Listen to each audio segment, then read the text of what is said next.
Muito boa noite, bem-vindos ao Jornal da Noite.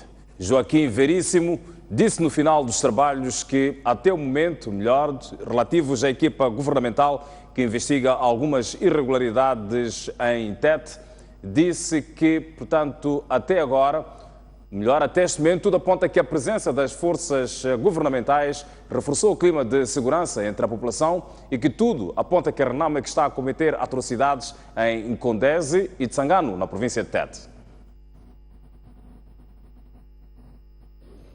Não encontrei nenhum vestígio daquilo que as alegações apresentam. Até hoje, alega-se execuções sumárias.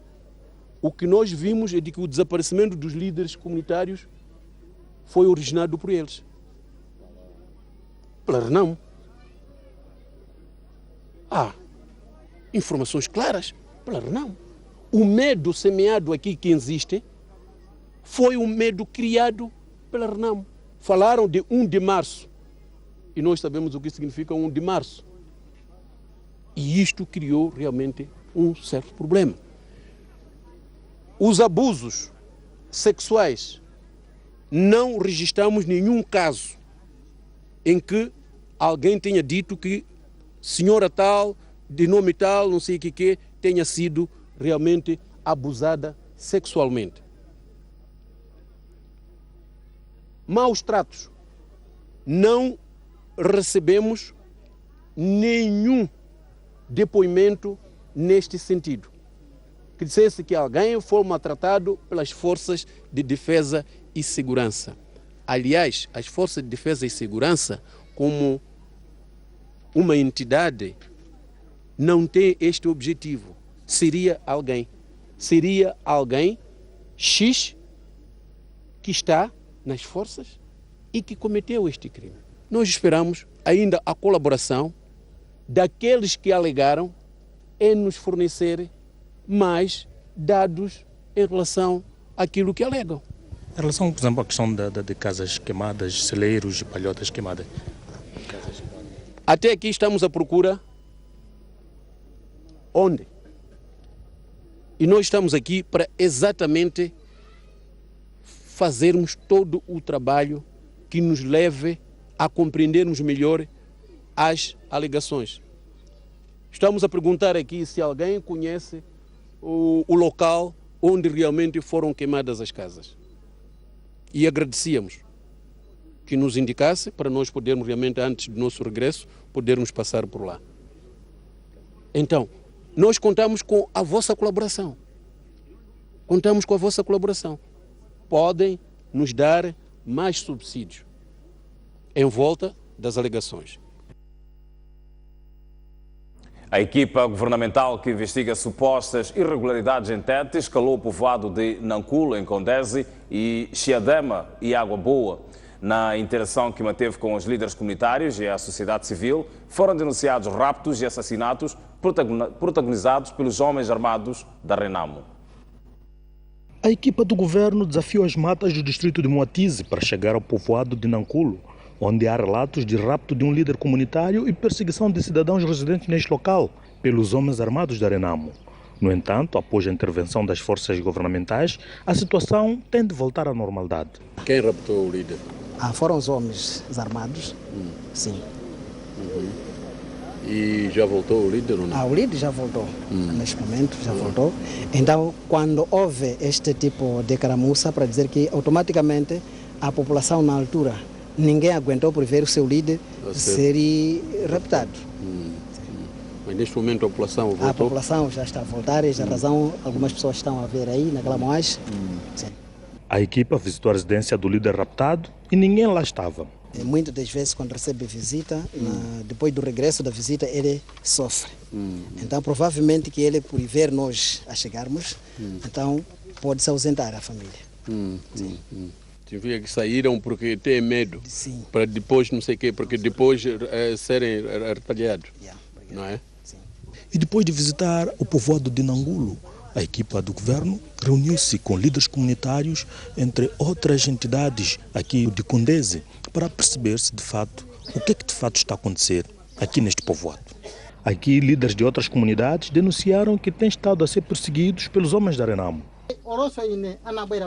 Também na parte dele, chegaram esses homens em casa dele quando eram 12 horas e através do esforço e também está a agradecer a Deus e conseguiu se escapar. Exatamente sobre as casas queimadas, ele não pode confirmar, nem pode saber exatamente quem queimou as casas. Neste momento ele está aflito, visto que não tem nada por fazer, porque já saiu, já abandonou a sua casa e onde que ele vai já não conhece, não sabe nada. Ele teve sorte ontem porque conseguiu fugir, mas tinha chegado 4 homens da Renamo com arma. Neste momento que está a falar, a pasta dele está aqui, presente, está a fugir, embora que não sabe para onde que vai. Então, esses homens que vieram levar o marido dela tinha fardamento verde. Este é o 3º ano que ainda não voltou o marido. Estava a pedir aquela gente que fugiram por causa de fome, preguiçosos, não querem trabalhar nas machambas, são preguiçosos. Aquela gente que estão lá no Malão, voltar de novo para se é caso de se fazer um centro, pode-se fazer centro aqui mesmo. O vice-ministro da Justiça, Assuntos Constitucionais e Religiosos, disse aos populares que as forças de defesa e segurança estão para os proteger, por isso devem sempre denunciar quaisquer desmandos. Agora, é preciso que cada um de nós faça a sua parte. Quando voltarmos às nossas casas, explicarmos às nossas crianças de que, ouça, não tenham medo, isto aqui, portanto, há segurança aqui dentro, que quando há algum problema que tiverem, venham denunciar as instituições. É preciso ir à polícia dizer que este aqui me fez mal, para que a polícia possa realmente tomar medidas necessárias, porque este é um Estado. E o segundo dia de trabalhos da equipa do governo, que está em Tete para investigar as supostas atrocidades cometidas pelas forças de defesa e segurança, terminou com um trabalho no povoado de Água Boa, no distrito de Tsangano, aqui em Tete. Francisco Manlade, Sebastião Gomano, Press TV. Uma freira espanhola da Igreja Católica que trabalha em Condesi desde 1977 e que participou das visitas da equipa governamental e da reunião que manteve com os líderes comunitários e sociedade civil, pediu que se deixasse questões políticas partidárias de lado e se atendesse à preocupação de milhares de moçambicanos que estão a sofrer. A religiosa diz estar a atender 63 pessoas que abandonaram suas casas devido aos confrontos militares. É preciso analisar bem a nossa situação, porque não nos podemos deixar levar por ideias políticas de uns e de outros, porque cada um vai defender o seu partido e não sei quem e não sei quê. Então, o que nós temos que defender é o nosso povo. O nosso povo não saiu daqui por fome, por preguiçoso, porque sejam da Renamo. O nosso povo saiu por aflição, por sofrimento, por inseguridade, por ver-se violado nos seus direitos, por andar a queimar casas. Esses senhores que têm que andar a investigar quem queimou, quem não queimou, como é que foi, como é que não foi. Toda esta coisa é muito importante para o nosso governo, que eu sei que tem um bom coração, que o nosso presidente quer mesmo a reconciliação e a paz, e quer o melhor para o país, e vocês por isso estáis aqui. Então, por favor, é uma injúria com o nosso povo, para o nosso povo, dizer que são da Renamo, que é melhor que fiquem ali que ficar aqui a semente. Dói-me no coração. O nosso povo está a sofrer e nós temos que ver como les ajudar para regressar e criar uma vida digna para eles, porque é um povo que está a sofrer. Agora que se começam as diarreias, que se começam os sarampos, que se cólera, crianças sem escolarizar, por favor. Só estou a pedir isso. Muito obrigada. O Presidente da República impulsou hoje 13 membros do Conselho de Estado, incluindo Davis Simango e Armando Guebuza. Filipe Nyusi diz que a estabilidade política é o principal desafio do país. Juro por minha honra servir fielmente o Estado e a pátria moçambicana e dedicar todas as minhas energias ao serviço do povo moçambicano no exercício das funções de membro do Conselho de Estado. Este juramento marca o compromisso que os 13 impulsados assumiram nesta sexta-feira perante o Presidente da República. Trata-se da Presidente da Assembleia da República, Verónica Macamo, do Primeiro-Ministro, Carlos Agostinho do Rosário, do antigo Presidente da República, Armando Guebuza, nomeados por inerência de funções, e de Olinda Gueziman, Dom Denis Sengulane, Sheikh Said Abibi, Maria Luísa Massamba, Antônio Pedro Biala, Leovigildo Boanancasso, Jeremias Munguambe, indicados pela Assembleia da República, e ainda Alberto Chipande, Alberto Vaquina e Davis Simango, indicados por confiança do Presidente da República. Filipe Nunes destacou a consolidação da paz, da unidade e do desenvolvimento do país como prioridades que devem guiar os empossados. Momentos como estes impõem responsabilidades acrescidas a todos nós e, em especial, aos membros deste órgão. Este é o nosso repto comum: vencer as vicissitudes e materializar as legítimas expectativas de todos os moçambicanos de viverem num país em paz e em franco desenvolvimento. Já os empossados entendem que o restabelecimento da paz no país é o maior desafio. Vou dar a minha contribuição. Que desafios se podem esperar? Nós temos a agenda. O nosso presidente acaba de dizer que o grande desafio, que é por todos nós conhecidos, é a paz, a harmonia, o desenvolvimento. Por isso nós trabalharemos exatamente para contribuir para que a paz se concretize, para permitir que haja desenvolvimento e harmonia social. Ainda nesta sexta-feira, o Presidente da República empossou 4 membros do Conselho Superior da Comunicação Social. Apesar de reconhecerem que o jornalismo tem melhorado nos últimos tempos, os empossados entendem que é preciso melhorar cada vez mais. Para além da própria lei, temos também as instruções que foram dadas aqui pelo chefe do Estado.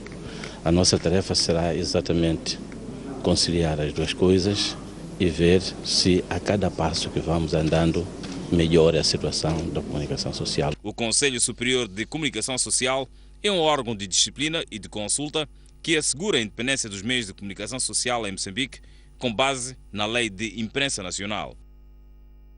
Empresas chinesas queixam-se de dificuldades para contratar mão de obra moçambicana formada na China. A situação acontece porque os centros de emprego moçambicanos não têm uma base de dados sobre a situação do emprego e oferta de quadros no mercado. Empresas chinesas estão preocupadas. Procuram por moçambicanos formados na China para dar emprego, mas não encontram. É que depois destes regressarem a Moçambique, são esquecidos pelo Estado e não constam da base de dados dos centros de emprego. A preocupação foi lançada esta sexta-feira pelo embaixador chinês em Moçambique num seminário sobre empresas chinesas que trabalham no território nacional, organizado pelo Ministério do Trabalho. Li Xunhua diz que as empresas já abrem muitas vagas todos os anos, mas ninguém as ocupa. Agora, precisa uma ponta de ligação entre esses licenciados, mestrados na China e empresas chinesas. Os moçambicanos formados na China são os mais preferidos pelos chineses porque falam a sua língua, pelo fato que facilita a comunicação e o processo do trabalho. A ministra do Trabalho, Emprego e Segurança Social, Vitória Diogo, reconhece a falta de base de dados nos centros de emprego moçambicanos e desafiou seus homens a resolverem o problema.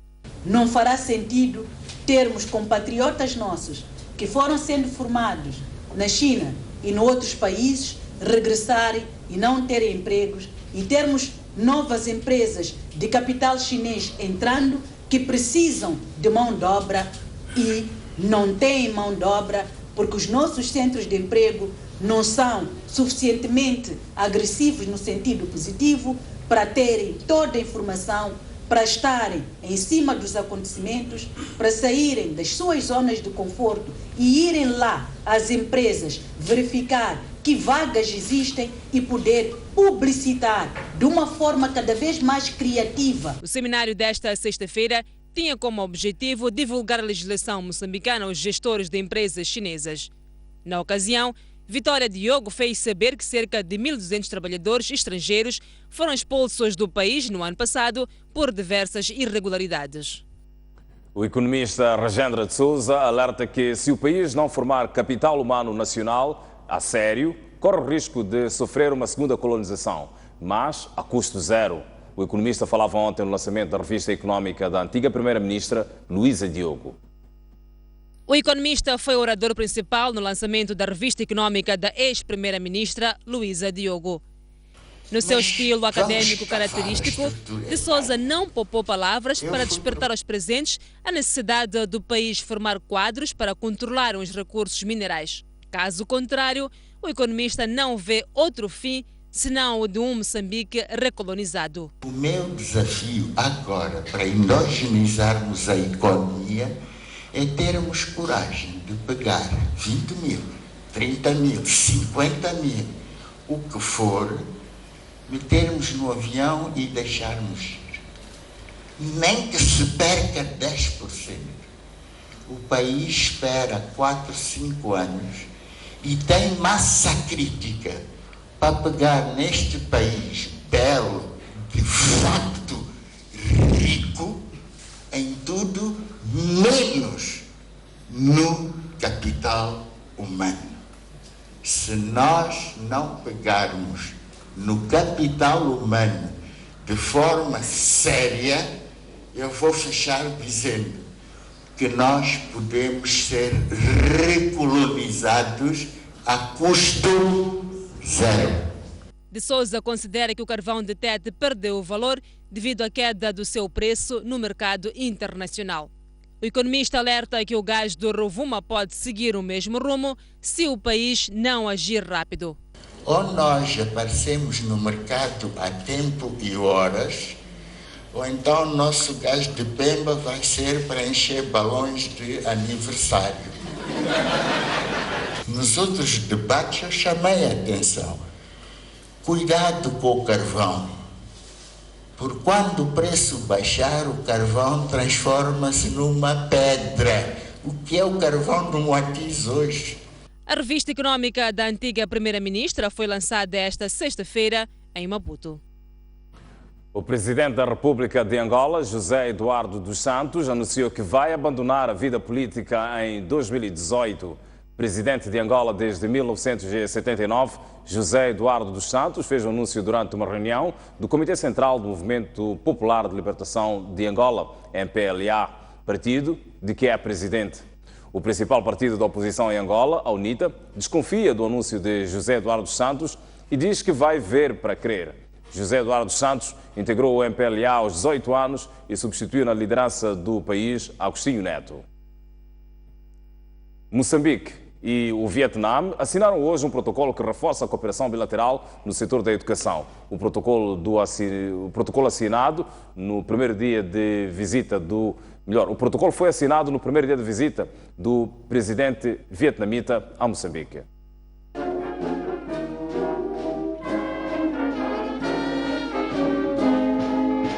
Logo à sua chegada a Maputo, o presidente do Vietnã, Truong Tan Sang, reuniu-se no gabinete da presidência da República com Filipe Nyusi para trocarem as primeiras impressões sobre as relações bilaterais. O estadista moçambicano resumiu assim o encontro.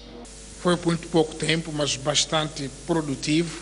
Queremos incrementar as nossas trocas comerciais para altos valores, mas ao mesmo tempo vamos com ações concretas, promovendo feiras ou exposições.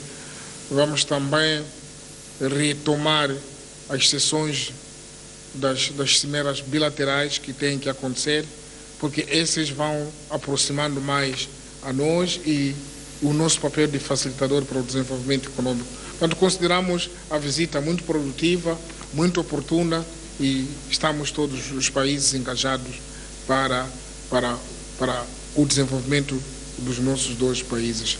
De seguida, ministros dos dois países juntaram-se a um encontro que teve como pano de fundo definir os passos do que deve ser a cooperação doravante. Segundo o presidente da República, a diplomacia econômica deve ser o espelho da cooperação, sem, contudo, perder de vista os setores prioritários para Moçambique. Nós, para além de termos sublinhado as prioridades do país neste momento, essas prioridades que estão no nosso programa do ciclo de governação dos 5 anos, destacamos as áreas de agricultura, de energia, a área do turismo e das infraestruturas em geral, concretamente as estradas, as pontes e mesmo a habitação. No final de cerca de 2 horas de conversações, os dois países os dois países assinaram um acordo que reforça a cooperação bilateral na área de educação. O presidente vietnamita está em Moçambique até domingo, no quadro do reforço das relações de amizade e cooperação que duram há mais de 4 décadas. A STV estreia este domingo a série Maputo à Europa. Trata-se de um documentário de 9 episódios que explora a cidade de Maputo e 7 bairros periféricos da capital através de histórias de personagens humildes e consagradas. Maputo à Europa. A cada domingo, 26 minutos vão contar aos telespectadores da STV diferentes histórias, alegres e tristes, curiosas e conhecidas. Diferentes vozes consagradas e humildes vão partilhar as suas vivências e ao mesmo tempo aos do bairro onde vivem. A série de documentários entrevistou 36 pessoas divididas entre a cidade de Maputo e 7 bairros periféricos: Malanga, Xamanculo, Mafalala, Machaquene, Aeroporto, Munhuana e Chipamanina. 5 jovens foram desafiados para levar a cabo o Maputo à Europa. A primeira é Sheila David, que exerce a função de produtora. Na nossa equipa, a primeira coisa foi competência. Eu não aceitava que a equipa fosse filmar qualquer coisa sem saber o que vai filmar, como vai filmar, o que a gente pretende. Já o realizador dos documentários, o sul-africano Jack Tamiska, diz estar fascinado com a série, pois permitiu-lhe conhecer o outro lado de Moçambique. Filmamos nos locais que eu nunca foram antes e é por isso foi um grande desafio para mim. Como mergulhar naquele ambiente do bairro. Outro elemento que ajudou a conceber a série é José dos Remédios, confiado a tarefa de pesquisar e fazer os guiões sobre o programa. Aqui nós não estamos a escrever, estamos a criar, estamos a tirar da escrita e dos conhecimentos populares histórias não absolutas, não com verdades absolutas. E nem é essa a intenção de trazer verdades absolutas. Nós queremos preencher o vazio que existe em cada moçambicano no que diz respeito aos conhecimentos da nossa própria história. Depois vai no making of, então a apresentadora come pão com batia. Sim, estou a comer pão com batia, tá bom. Como acontece com qualquer documentário, o Maputo da Europa também tem um rosto. Ivanildo Duque. Foi uma experiência muito boa, cresci muito profissionalmente, fiz coisas que não sabia fazer, não sabia que sabia fazer. Estas imagens só foram possíveis graças à câmara de Ângelo Zidói. Na realidade foi uma grande dificuldade. Por quê? Porque nós não sabíamos qual era a parte que ia cativar mais as pessoas. Este é o elenco que se juntou para contar a história de uma cidade e dos povos que a construíram, tentando estabelecer as diferentes relações entre a zona cimento e os bairros periféricos.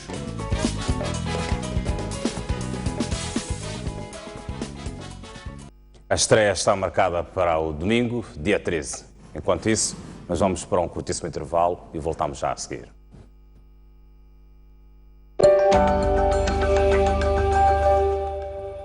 Nosso compromisso é com as pessoas, os fatos e as suas implicações. Mas não ignoramos as causas, os custos, as razões e as responsabilidades. Estamos atentos aos nossos dramas, ações, conquistas e celebrações. Questionamos quem, onde, quando, como e, sobretudo, porquê. Mostramos no grande plano. Um país sem história é um país sem futuro. Um país sem cultura é um país sem identidade. Um mundo sem referências é um mundo sem norte. Um país sem ídolos é um país sem referências.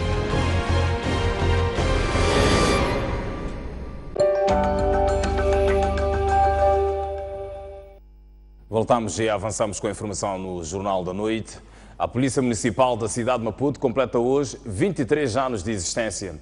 Regular o trânsito, o comércio informal e os espaços para estacionamento constituem os principais desafios da corporação, que atualmente conta com mais de 500 agentes. As celebrações do 23º aniversário da Polícia Municipal da cidade de Maputo foram marcadas pela deposição de uma coroa de flores na Praça dos Heróis Moçambicanos. O dia é de festa, mas é inevitável falar dos desafios. A regulação do trânsito. temos estado a garantir a fluidez das viaturas. O outro desafio que nós temos é, tanto, controlar a questão da venda ambulante nas vias públicas, tentar minimizar, né? E também temos o outro desafio, que é a questão do controle da poluição sonora, né? Evitar que haja poluição sonora e também responder às denúncias que têm sido feitas nesse âmbito. Quanto ao estacionamento, os agentes municipais reconhecem que a cidade oferece poucos parques, por isso a relação difícil com os automobilistas que transgridem as normas de parqueamento. Temos, digamos, sancionado aquelas pessoas que, de uma forma, chamaríamos nós abusiva, fazem o seu estacionamento. Por exemplo, nos passeios, há pessoas que estacionam no passeio de forma que nem o próprio peão, digamos, que é o principal utente do passeio, não consiga passar. Então, nesses casos, nós temos bloqueado as viaturas e temos aplicado as multas correspondentes. A Polícia Municipal foi criada a 11 de março de 1993. A corporação conta com mais de 500 polícias distribuídos pelos comandos distritais. Diversidade étnico-cultural e construção da nacionalidade em África, um desafio para o milénio, foi o tema da palestra proferida esta sexta-feira, por ocasião da aula inaugural na delegação da Universidade Pedagógica em Nampula, pelo professor catedrático afro-brasileiro Kabengele Munanga. Kabengele Munanga foi orador principal da palestra subordinada ao tema Diversidade étnico-cultural e construção da nacionalidade em África, um desafio para o milénio, realizada por ocasião da abertura do ano académico na delegação da Universidade Pedagógica em Nampula. Para o académico afro-brasileiro, a complexidade do continente africano exige prudência com teorizações generalizadas, pois podem desembocar em reducionismos mutiladores. A complexidade do continente africano em termos etnolinguísticos, culturais, econômicos, político, ideológico e histórico exige cautela e prudência com teorizações generalizantes que, em vez de explicar o continente, podem simplesmente desembocar em reducionismo mutiladores. A África viveu e vive experiências históricas comuns e apresenta semelhanças culturais que ofereceria algumas possibilidades para compreendê-las como totalidade complexa, sem afogar na generalização as peculiaridades e experiências das nações nela contida. Kabengele Munanga olha para a situação em que estão mergulhados muitos países do continente e revela haver uma explicação para o feito. A explicação dessa situação não está na natureza dos africanos, nem em suas culturas. Ela tem raízes profundas nos fatores históricos externos decorrente do processo colonial e nos fatores internos decorrentes dos modelos políticos adotados por muitos dirigentes africanos depois das independências. Kabengele Munanga nasceu na República Democrática do Congo e vive no Brasil há mais de 40 anos, onde é professor visitante sênior na Universidade da Bahia. A delegação da Universidade Pedagógica em Nampula acaba de adquirir diversos equipamentos para o apetrechamento de laboratórios para os cursos de Engenharia, Geologia, Biologia, Química e Física. Os meios são considerados muito importantes, ou melhor, são considerados como importantes ferramentas com vista à melhoria do processo de ensino naquela instituição de ensino superior. O equipamento para o laboratório de solos já foi adquirido, esperando-se que dentro de 2 meses chegue ao porto de Nacala, vindo da Alemanha. Mário Brito, diretor da delegação da UP, que revelou o facto durante a cerimônia da abertura do ano académico, esta sexta-feira, avançou ainda que aquela instituição de ensino superior contará em Nampula com os laboratórios de resistência de minerais e hidrologia. Laboratório de solos que vem da Alemanha e que, portanto, já está praticamente a entrar o material nos contentores. Esperamos que daqui a 2 meses já esteja no porto de Nacala. Vamos ter também este ano o laboratório de resistência de minerais e vamos ter o laboratório de hidrologia. Portanto, são laboratórios que são usados para o curso das engenharias, de geologia, de biologia, química, portanto, e física. A delegação aposta na sua internacionalização, havendo relações firmadas com países como Alemanha, Japão e Portugal. Neste caso, as frentes a curto prazo que estamos, portanto, a usar e usufruir também daquilo que são os seus benefícios é a cooperação com a Alemanha, com o Japão, com o Brasil e com Portugal.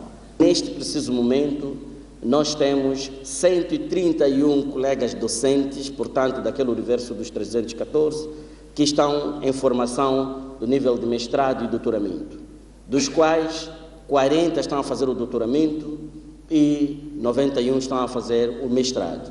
Mas temos muitos que já terminaram o mestrado. Com a expansão, ampliação e construção de novas infraestruturas, a delegação da UP Nampula projeta introduzir novos cursos nos próximos anos. Esta instituição de ensino superior conta com mais de 9.000 estudantes.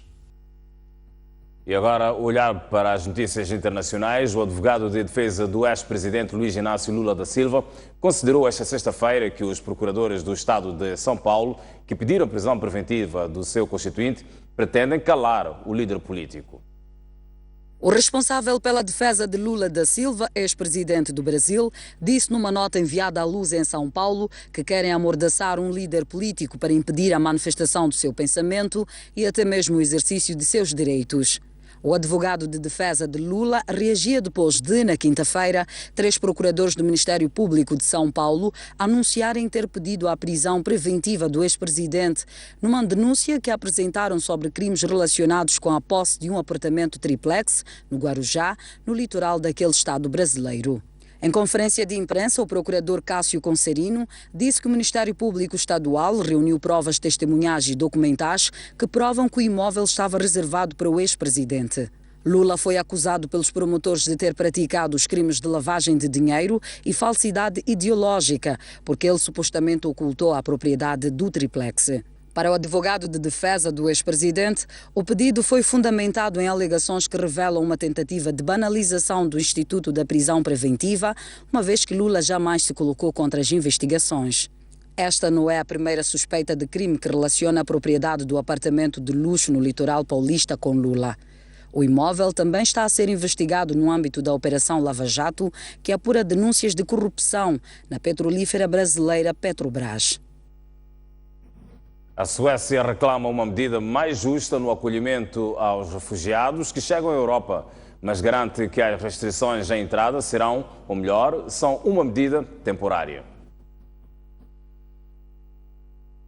À margem de um seminário sobre igualdade, a Suécia sublinhou que é impossível para aquele país e para a Alemanha acolherem a maioria dos refugiados. A Suécia recebeu 163 mil pedidos de asilo em 2015, o valor per capita mais alto de toda a União Europeia, o que levou à adoção de restrições à política de asilo. Após um aumento recorde da população entre 2014 e 2015, a Suécia anunciou no início do ano que tenciona expulsar entre 60 a 80 mil refugiados. Este país disse ainda que a situação é temporária, pois não é boa para os refugiados. A Suécia defende que é preciso uma melhor divisão dos imigrantes dentro da União Europeia, o que até agora não aconteceu. Momento de observarmos mais um breve intervalo, nós voltamos já a seguir, mas antes a previsão do estado do tempo para as próximas 24 horas. Maputo continua com a tendência, vai ser a segunda cidade mais fresca ou melhor, menos quente do país, com 27 graus Celsius de máxima, mínima de 24. Para Xai-Xai a previsão de 28 graus Celsius de máxima e uma mínima de 23. Prevê-se 33 de máxima para Inhambane e mínima de 24 graus.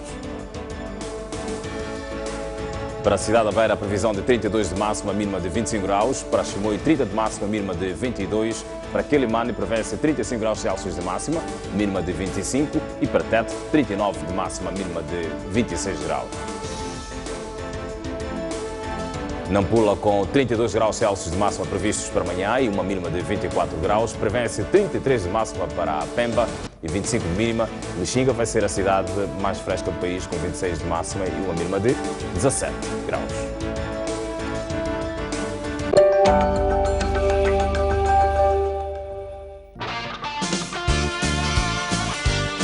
Conversas Soltas, um espaço de entrevista dedicado a diversos temas da nossa sociedade, com figuras de destaque. Neste espaço, a conversa é informal. Afinal, o que é um artista? O artista é um pensador, é intelectual. A poesia que lhe encontra. Sim, eu já escrevo desde os 13 anos. É uma luta diária. A questão técnica tem um desafio muito grande. Todos os sábados, não perca. Uma criança e um jovem desapareceram nas águas da Praia do Inos, aqui na cidade de Pemba. Combate ao crime é a palavra de ordem da chegada do líder da RENAM à cidade portuária de Natal. Davis Mango deixou ficar as seguintes considerações. A partir da cidade da Beira e com imagens de Manuel Chicava. No interior desta viatura seguiam 4 ocupantes. A reunião que aprovou a primeira Constituição da República. Bairros periféricos das cidades de Maputo e Matola. A alma do magistrado calou-se precisamente neste local. As notícias do país cabem todas aqui. Um país sem história é um país sem futuro. Um mundo sem referências é um mundo sem norte. Um país sem cultura é um país sem identidade. Um país sem ídolos é um país sem referências.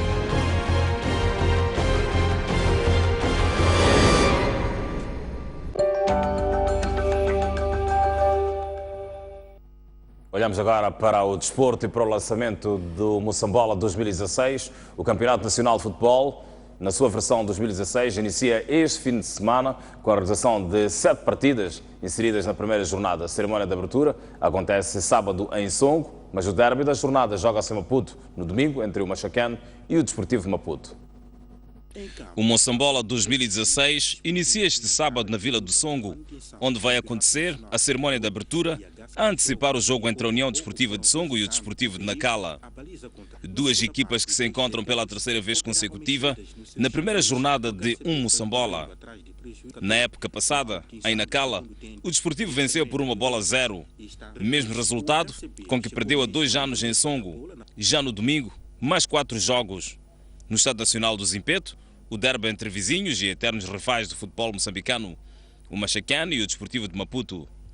Será o tira-teimas para estas duas equipas que defrontaram-se pela última vez há uma semana para a Taça de Honra da cidade de Maputo, num jogo que terminou empatado a 1 Ainda na capital do país, mais 2 partidas. O Costa do Sol, candidato assumido ao título, vai defrontar o 1º de Maio de Quelimane.